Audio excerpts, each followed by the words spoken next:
So, Sarah, thank you so much for coming to spend a bit of time to talk. You and I have known each other for a long time, very vague about how long. A wee while. But I wanted to talk to you about leadership. Yeah. So the last time you and I were together, we were speaking at a conference for women in communications, and you came along and shared some of your thoughts about leadership. And one of the things that you and I have talked about over the years is, why is it that some women think the way to be a leader is to basically turn yourself into an alpha male? Mm-hmm. Share some of your thoughts around that. Oh, it's a really rich topic, that, isn't it? We could spend some good time. I believe it's called the G.I. Jane syndrome, which I learnt about many years ago. And I thought it was really interesting because I hadn't really consciously thought at that point that being successful in certain industries required the adoption of certain behaviours and techniques. But I think there's a lot of ways you can look at that. I think you can say, well, you know, the reality is if you're going to work in an environment where it's predominantly male and it's a culture that's perhaps very established and it's got its own norms and cultures and behaviours, you know, if you were going to go into any community group to get on with that community, you're going to have to adopt some of those behaviours to get on. You're going to have to, you know, understand the kind of unspoken language, the kind of cultural tics really that come with that. And I think that's okay. I think that's part of being a good communicator, is the ability to adapt to the different contexts that you're in, to be able to really listen deeply, actually, and to really understand what drives those cultures and behaviours. And I think that's okay to a degree. I think we all do that in any environment, in any aspect of our lives, whether at work or at home. I think it's the question at what point does that become toxic, or what point does that become unacceptable? And I think the other aspect of that is also, at what point do these cultures become obstructive to allowing a diversity, and a diversity that will fundamentally enrich and ensure the sustainability of that group of individuals, whether that's a business, whether that's a community group. So I think it's a really complex topic, but I think it's a really, really important one, particularly for women and women working in either, you know, businesses that have been established over a long period of time, so very ingrained cultures, or for women going into organisations that operate on very traditional models, and particularly models and behaviours that are there to support and sustain a sort of men-only culture. And I think, you know, that's where things start to need to have our questions and our eyebrows raised. Because there's one thing, as you say, and it's absolutely appropriate, that as communicators we listen and we understand, you know, the environment in which we are operating. But we must always be conscious that we can challenge that. Yeah. Just because that's an established way of working doesn't mean we have to adopt that way of working. And I think what I've seen in more recent years is women being more confident to be themselves. Absolutely. And I think, you know, in all the roles I've had in my 20 plus career, you know, there's nothing I've loved more or enjoyed more than helping kind of people believe in their own, who they are, you know, that they don't have to adopt, you don't have to dress and walk and talk like other people to be successful, and that actually what they bring is utterly unique. And if they can just hold on to that and hold a light to that, then they will find their space and they will find their place. And I think that's really hard for people when they're building their confidence, if they're early on in a career. But I think the sooner you can instill that in people, the quicker they thrive, and the quicker that they kind of really shine in whatever role that they're in. But I think there's so few people, I think, who still believe that, you know. I think it's just one of the most important things when we think about diversity, because diversity in its truest sense is a broad church, right? I think one of the things that you and I have done, and I think we have supported each other in being able to do it is to look out for those people who are struggling and to use the positions that we've been fortunate enough to have to do that. And I was reminded on my LinkedIn memories, I think it's a new thing, that it was 3 years ago that I resigned from being a judge for the Society of Editors for the National Newspaper Awards. And I remember ringing you on that Sunday and saying, I've done this thing and I've been overwhelmed with the response. And I'm not often overwhelmed. I feel quite in control most of the time. But having removed myself from something that I adored, I mean, I loved judging those awards. I'd sit around a table with some of my biggest heroes from, Eve Pollard and Sarah Smart. And I'd think, this is amazing. There's little old me sat next to Eve Pollard giving my voice. But that organisation came out and said the British press is not racist. Yeah. And we know the British press is racist, can be racist, not in all parts and not at all times. But the response to using that platform to say, I can't do this. I chair the Taylor Bennett Foundation. I stand alongside people of colour in many aspects of my life. And I can't be part of a institution defending the indefensible. Yeah. And you were so kind to me that weekend because I was overwhelmed. I feel overwhelmed thinking about it. And so many young people and all of all ages coming forward and saying thank you. And I suppose for me, that was a very significant moment of realising what we mean by allyship. Mm-hmm. And I said to you, I've just done this little thing. And you said to me, it's so much more than that, Sarah. Yeah.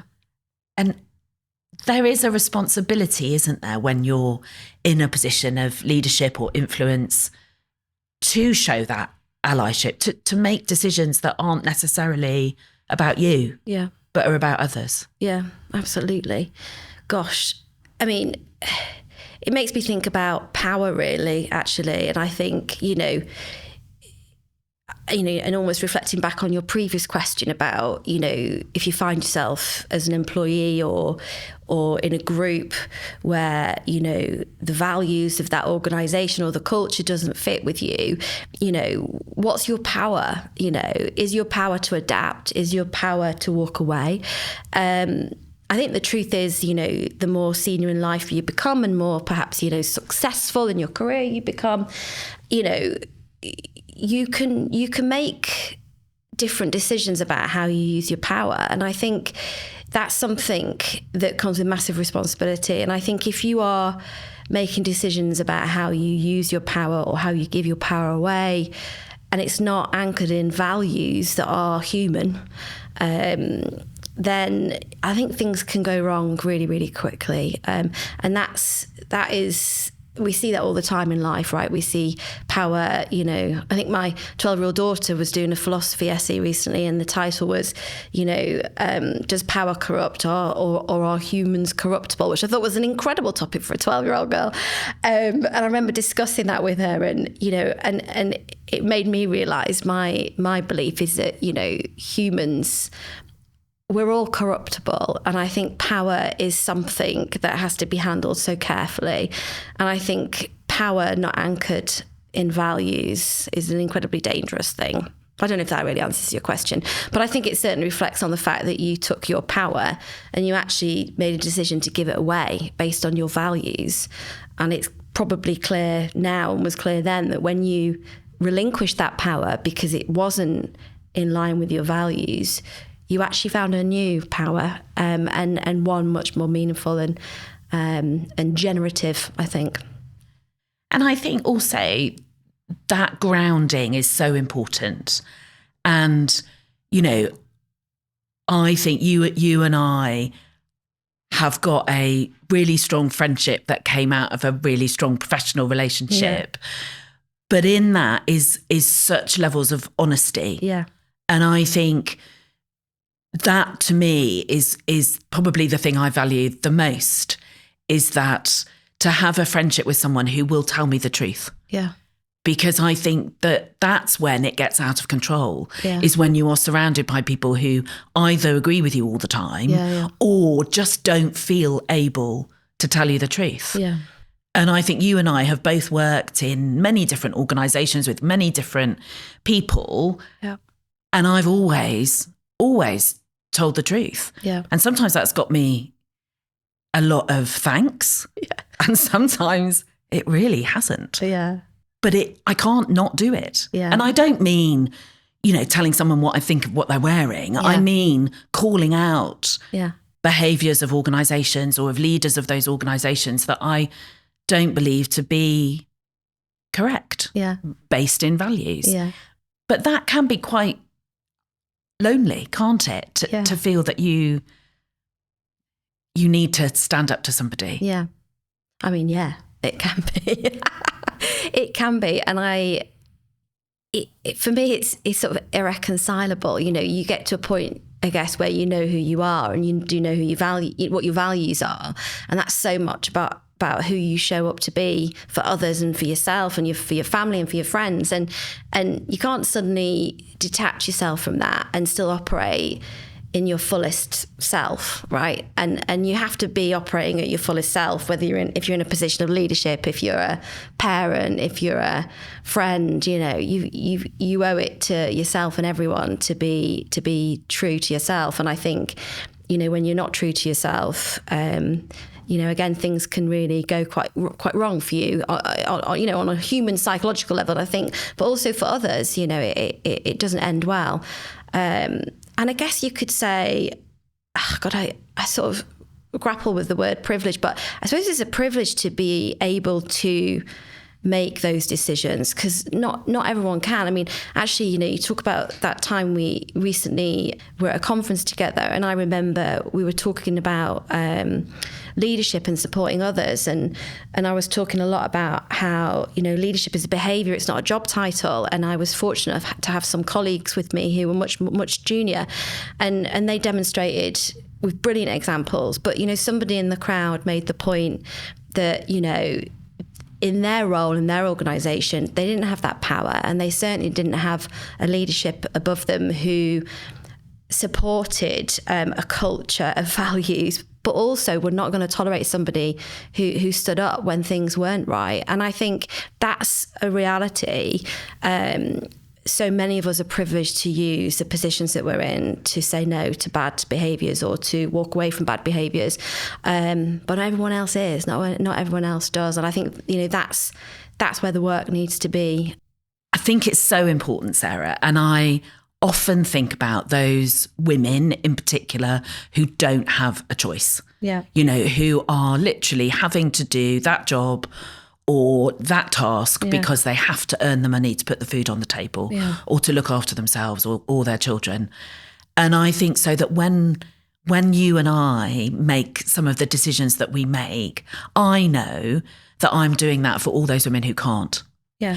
And I want to create an environment where I can, in my own small way, lend any kind of opportunity I have to support people who perhaps don't have those opportunities. Yeah. And, it's interesting. Here we are sat in Westminster, not far from the very first hotel I ever stayed in when I came to London when I was 9. Yeah. And to see Father Christmas at Selfridges. And I remember my granddad being warmly greeted by the man at the door. Yeah. And then later on in the evening being warmly greeted by a very smart man in a suit. And, my granddad was a very clever man. And on the way home saying to me, those are the two most important men in that hotel, Sarah, because the guy that opens the front door and the guy who runs the hotel, so that was the manager of the hotel, are as important to me as each other. Yeah. And I remember we then had this conversation about why was the guy who opened the door as important as the guy who ran the hotel? Yeah. And Grandad said, because my entire stay is predicated on the point that he welcomes me. Yeah. And so there I am going through the door feeling like I'm welcome. Yeah. And that culture being set by the guy that runs the hotel. Yeah. But back to your point about leadership, yeah. There is, I think in jobs that we would refer to, I guess, as service jobs, they're so important. Yeah. They're so important. Yeah. And I often think about, except I can't remember his name now. There I am, 51. What's the Australian film director? Which one? I'm sure Tim Minchin. Okay, yeah, right. I'm sure there's a few. I often think about Tim Minchin, who said that he has turned down gigantic roles in Hollywood because of the way the producer or director has treated the waiting staff in the restaurant where they've had that meeting. And it's so important, isn't it? I can't work with someone who doesn't show respect. Yeah. Well, yeah, exactly. And I think, you referenced about, women supporting women as well. And I think in organisations, what is it now? We've got like 4 generations all working under the same roof. In many industries, not all of them, we've probably got some great diversity. And I think, the unspoken aspects of diversity are also really, really important. People who come from different cultural backgrounds, different socioeconomic backgrounds. I think if you're in an organisation and, people have bad behaviours, they're not always just towards women. Usually people with bad behaviours, you'll find, will use that power and demonstrate those bad behaviours, to man, woman and child, right? It's not often, and that's certainly, I think, in all aspects of my life, that's true. I think, people who don't operate from a place of strong values often show up wrongly with a multitude of different people with many different backgrounds. Not really quite sure what my point is there, but I wanted to make it regardless. You might need to edit that bit.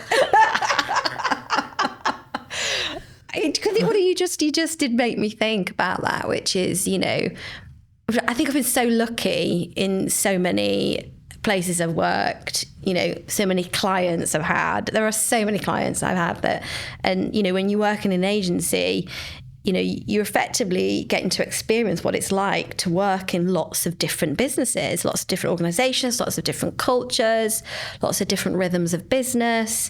And I love that. And it's sort of fascinating. It's like one giant Petri dish. And I guess that's what I think, people in communications, the reference I made to this adaptability that you need to be able to listen and adapt to those different businesses and their cultures and their ways of doing things.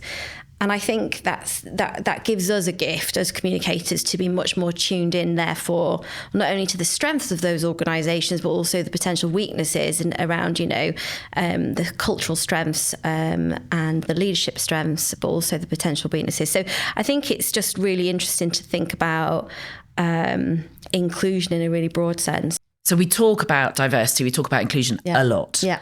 And to anybody watching this, they'll think, what do those 2 white women know about any of that stuff? But, I think, yes, I am a white woman. I haven't been to uni. My dad left school at 13. My mum ran a nursery. My dad was an electrician. I sometimes catch myself in certain situations and I think, oh my goodness, what am I doing here? And I remember my very first board meeting for the health and safety exec, and I was utterly terrified. So I was at least 20 years younger than all the other non-execs. It was in a windowless room in Sheffield. I was like a fish out of water, and I walked into the room where the dinner was, walked straight out, went to the bar, ordered a glass of red wine, phoned my best friend who said, put the drink down. Well, actually, no, you can have 2 sips. And I was like, Kate, you're not even here. She said, yeah, but I've known you forever, so I know what you're doing. And she said, get back in that room because there is a seat with your name on it and they're expecting you. And I've never forgotten it. And I often share that with people when they're going for jobs or when they're going to an event or where they feel nervous. And I always say to them, you're expected and you've been invited. So go. Yeah. And I think that's so important, isn't it? And, when I think back to, when I was growing up and, in Plymouth, and the thought of sitting here in Westminster and talking to you was as far away from my reality as, being on the moon, frankly. And you and I have talked about that great diversity of experience and the real importance of never judging a book by its cover, isn't it? Yeah, totally. And you made me think about actually, having similar backgrounds as we do. I'm a massive fan of the comprehensive school. And I know not all comprehensive schools are great, but I am a product of a brilliant comprehensive school, but also reflected probably in my upbringing. But, comprehensive school where I grew up with, Priestnall, by the way, in Manchester, give it a shout out, where, in my best friendship group growing up, I had, the daughter of the local MP, and I had a girl in care, and I had, somebody else who came from a very different background. So in that very tight-knit friendship group, we had people from incredibly different backgrounds. And that was very reflective, I think, of the school broadly. And therefore, it truly was that mix. And, and my family background is, I have a big family, and everyone has very different backgrounds. I've got some amazing self-made millionaire entrepreneurs and, people, just good old-fashioned working class folks, builders, brickies, plumbers, just people making a living and having a very good time doing it. And so I think that upbringing in that kind of comprehensive school meant I was exposed to very different walks of life, sometimes with terrifying effect, right? And it was about survival, actually, as we all know when we're 16 or 15 or 14, surviving, the experience of going to the girls' toilets for a cheeky cigarette, knowing that you could either get your head smashed in or, quite frankly, make a new best friend. That was kind of the risk that you run. And I'm sure that's true of many schools, not just comprehensives. And my point is that you learn to survive and adapt with very different people with very different walks of life. And I am eternally grateful for that, because I think actually that, reflecting my family and my schooling and the community I came and was brought up in, I have a deep respect actually for people from different walks of life. I don't think we all have to become rich. I think actually people with less are often much happier. I think people with less are often more generous and more values driven. But that's a whole other podcast. So I am so grateful for that experience of diversity in that sense, and it did teach me, I think, gave me a foundation of why I think I've ended up in communications, because this was not a career pursuit. It was something that I kind of fell into and then kind of fell in love with. And I think that those experiences when we are young are the things that do shape us. Yeah. And people kind of say that, oh, it's my upbringing that enabled me to do that. And I think actually it's really important, and when I think back to my 9-year-old self, and people sometimes ask you those questions, don't they? What would you say to your younger self? And I think I would say it's going to be all right. And it doesn't matter what you do. Doesn't matter. You can change it. 11 years ago, I walked out of a very secure job in the corporate world to do my own thing. And I might walk back into the corporate world. I haven't got any plans to do that, but who knows? And I think those experiences when you're young are very formative, but it's never too late to change. No. And actually, I was just talking to somebody about this last week, and I was referencing this quite a famous speech. I think Steve Jobs, when he was getting some honorary degree many years ago, talked about his wiggly career. And I know there's whole organisations now set up to help people with wiggly careers.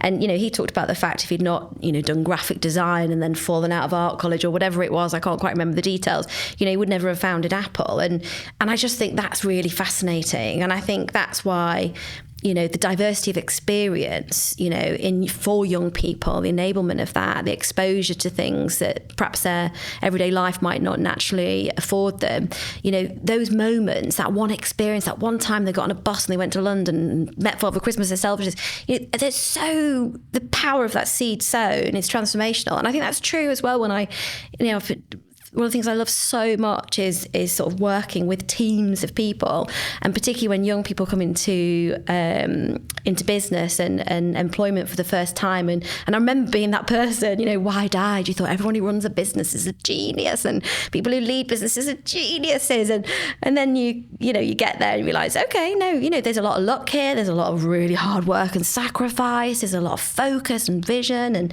and drive, but also that there's a lot of circumstance. actually that gets these situations. And I think, just kind of trying to knock that learning into people as they're kind of coming in and say, no, literally you can do anything. You really can, and just experience things and open yourself up to different experiences. Don't put yourself in a box, which I think is something you referenced earlier. Don't put yourself in a box early on. I think that is so important. Yeah. And when I speak to the young people at the Taylor Bennett Foundation, I say to them, go and do something you've never done before. Yes. Yeah. If you've never been to a football match, go to a football match. Yeah. If you've never been to the opera, go and get the 10 quid tickets and stand at the top.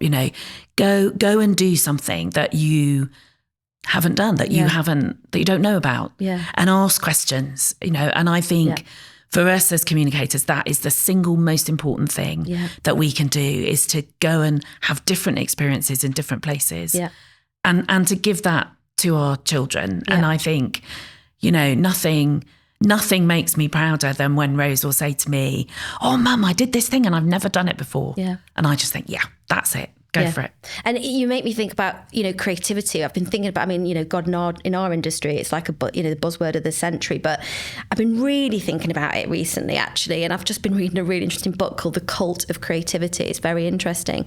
And it also reminds me that, there's all this chat about AI, and we're in this, huge age of kind of automated technology, and, the potential that comes with that in terms of leveling up and enabling us as humans to do more and achieve more. But, creativity is about exactly what you're saying. It's about opening your mind to new experiences, those new synaptic connections, the new neural pathways that you can only ever connect or create rather by, taking one thing and attaching it to something else. And then you get this new thought and this new idea. And, I just would urge anyone starting out in a career to remember that creativity is not sticky back plastic and, advertising teams. It's about the ability to make connections, and it's about the value that you can create for yourself and others when you do that. And I think that is massively underrated still. So I think, exactly, for young people going into organisations, go for the new experiences, open your mind up, make those connections, both in human form, but also in ideas and what you consume. What you put in is going to have an impact on what you get out. I think you're one of the best connections I've ever made. Oh, stop it, Sarah Pinch.